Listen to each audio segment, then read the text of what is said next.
Ayan po, ito yung ating mga solar. Ayan. Solar light po. Ayan. Na kahit na ganitong bumabagyo, may ano pa rin.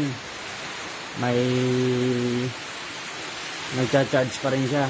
So, nandun po yung ating mga solar panel. Ayan, nandun sa may garahe. Ayan.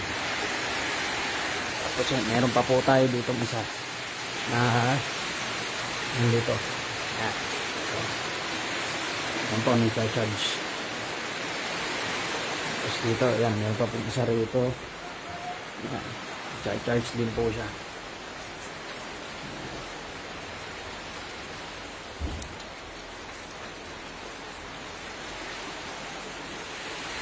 Kahit din na ganitong bumabagyo, kahit na ganitong makulimlim na bumabagyo na nga, nagcha-charge pa rin siya. So hindi nga lang ganun ka-sufficient yung ano niya, yung